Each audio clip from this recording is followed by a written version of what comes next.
নিজের জন্মদিনে সে এত বড় ধাক্কা খাবে তা কল্পনা তো ভাবতে পারেনি বকুল। সেদিন তার জন্মদিন ছিল এবং সেটা হচ্ছে তার জীবনের সবচেয়ে দুঃখের দিন। জন্মদিনে আমরা আনন্দ করি, উৎসব করি, নিজেকে আরো প্রফুল্ল রাখার চেষ্টা করি, কিন্তু এই জন্মদিনের দিনটাই মেয়েটার এমন অবস্থা হবে যেটা কেউ ভাবতে পারেনি। Assalamu alaikum, hello everyone. I hope that you all are fine by the grace of Almighty Allah. I'm Mufti Masoom Saif of Saiba Bedu. আজকে আমরা যে বিষয়টা নিয়ে কথা বলছি, সেটা আমাদের সচরাচর সেসব বিষয়ে আমি কথা বলি না। তো আজকে আমরা যে বিষয়টি বলছি সেটা হচ্ছে বকুল নামক একটি মেয়ের জীবনী বলতে পারেন, বা একটা ঘটনা যেটা তার পুরো জীবনকে পাল্টে দিয়েছে। তো যদি একটু কিছু কথা বলি, এই গল্পটি আমি পড়েছিলাম 2015 ও 16 সালে বাবুঘাট কলেজের ম্যাগাজিন থেকে। ম্যাগাজিনে লেখাটা আমার খুব প্রিয় একজন মানুষ লিখেছিলেন। তো ওইটা গল্পটা পড়ার পরে আমার ছোটবেলা থেকে খুব মনে হতো যে তার জীবনটা কিভাবে কাটলো, কেন তার জীবনে এত কষ্ট, কি কারণ, কি ভুল করেছিল মেয়েটা যে সৃষ্টিকর্তা তাকে এত বড় শাস্তি দিয়েছেন। আল্লাহই ভালো জানেন কেন তার সাথে এরকম হয়েছে। যদি ঘটনাটি সত্য, এই ঘটনাটি কেন্দ্র করে আজকে আমি কথা বলবো, নিজের মতো সাজিয়ে বলার চেষ্টা করব। অনেকদিন আমি ভিডিও বানাই না, তাই আমার ভিডিও বানানোর মধ্যে কিছু ভুল হতে পারে এবার। এবং এখানে লাইটিং সেট আপ নিয়ে আমরা কাজ করবো আস্তে আস্তে। তো যে বিষয়টি বলছিলাম, আজকে হয়তো আমার কিছু জ্বর তো থাকতে পারে, কারণ প্রায় 2 মাস পরে আমি আবার ভিডিও বানাচ্ছি, একটা বড় গ্যাপ যাচ্ছে। তো ভাবলাম যে আমাদের প্রোডাক্টিভ টক উইথ আমি আগে কিছু পেজে বা আমাদের প্ল্যাটফর্মগুলোতে, যেটা নিয়ে আমরা আলোচনা করবো। তো আপনারা আমাদেরকে অবশ্যই ফলো করবেন, সাবস্ক্রাইব করবেন। নিচে লিঙ্ক দেওয়া আছে, সাইমন বেডু এবং আমার লিঙ্ক দেওয়া আছে। সেখানে আমার সকল সোশ্যাল মিডিয়া হ্যান্ডেল এবং আমার পেজের সকল সোশ্যাল মিডিয়া হ্যান্ডেলগুলো আপনি দেখতে পারবেন। বা ভিজিট করুন damirBaba.blogspot.com, ঘুরে আসুন আমাদের ফেসবুক পেজ কিংবা ইউটিউব চ্যানেলে। এবং শর্ট ক্লিপ দেখার জন্য স্টে টিউন থাকেন হচ্ছে ইনস্টাগ্রাম, টুইটার, লিঙ্কডইন অ্যান্ড যতগুলো সোশ্যাল মিডিয়াতে আমরা রয়েছে সেগুলোতে। তো চলুন আজকে গল্প আমরা শুরু করি। স্কুলের বয়স তখন 8। আজকে উঠে সে খুবই আনন্দে আছে যে আজকে তার জন্মদিন। ঠিক 8 বছর আগে এই পৃথিবীতে জন্ম নিয়েছিল বকুল। এখনো বকুল স্কুলে যাচ্ছে, পড়াশোনা করতেছে। কিন্তু বকুলের জীবনে সেদিন ছিল যে তার সবচেয়ে আনন্দের দিন সে ভেবেছিল, কিন্তু সেদিন ছিল তার সবচেয়ে কষ্টের দিন। ছোটবেলায় বাবাকে হারিয়েছে, মা এবং নানুর সাথে বকুলের বেড়ে ওঠা। ঢাকায় একটা কোনায় বস্তিতে থাকে সে। তার নানি সেদিন খুবই আনন্দ ছিল, তার জন্য পায়েস রান্না করেছে। রাত্রে মা আসবে, মা একজন গার্মেন্টস শ্রমিক ছিলেন।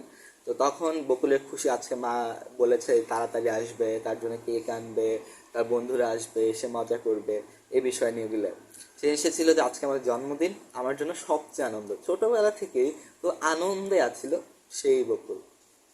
সকাল গেল, সে স্কুল থেকে এসে সে বাড়িতে গোসল করে তারপর দুপুরে খাবার খেয়ে অপেক্ষা আছে কখন মা আসবে, কখন তারা ঘর সাজাবে, কখন তার বন্ধুরা আসবে, তারা একসাথে মজা করবে। অনেক কিছু নিয়ে সে ভাবছিল, অপেক্ষাও করছিল।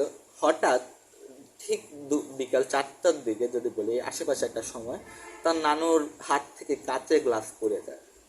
এখন অনেকেই বয়স্করাই মনে করেন যে যখন বিপদ আসে তখন নাকি তাদের কাঁচ ভাঙা বা কাঁচের জিনিস ভাঙা বিপদের লক্ষণ বা এরকম। তো তার নানু একটুই চিন্তায় পড়ে গেল যে আসলে আজকে আমাদের সামনে কোনো বিপদ আসতেছে। অনেকে মনে করেন যে এই থিওরিটা, যে যে কোনো বিপদের আগে মারা বা আপনজনেরা টের পায় যে আজকে তার সাথে কোনো কিছু হতে পারে। এটা আমি নিজে বলছি না, এটা কিছু আমাদের সমাজে একটা রীতি আছে। এটা সত্য না মিথ্যা আমি ঠিক ডিফাইন করতে পারবো না। তো সেদিন লাস্ট পড়ার পরে তিনি একটু শঙ্কিত ছিলেন যে আজকে আমাদের কোনো বিপদ হবে বা হবে। কেন সেদিন সবচেয়ে দুঃখের দিন। সেদিন কিছুক্ষণ পরে সেখানে অ্যাম্বুলেন্সের আওয়াজ হচ্ছে। নানু কিছুক্ষণ আগে খবর পেয়েছে যে বকুলের মা এই দুনিয়াতে আর নেই। তিনি রানা প্লাজা ধসে তার মৃত্যু ঘটে। তখনও বকুলকে সেটা জানানো হয়নি, যেহেতু সে খুবই ছোট। তখন কিছুক্ষণ পরে তাদের বাসা নিতে অ্যাম্বুলেন্স আসতো। বকুল বলছে, আমার মা এখনো আসছে না, এই সাদা গাড়িতে কি আমার মা এসেছে? একজন বললো, হ্যাঁ, তোর মা এসেছে। সে খুবই মজার ছলে যে তার আজকে জন্মদিন, তার মা চলে আসছে আগে, সেটা ভেবে সে খুব আনন্দের সাথে নিচে গেল।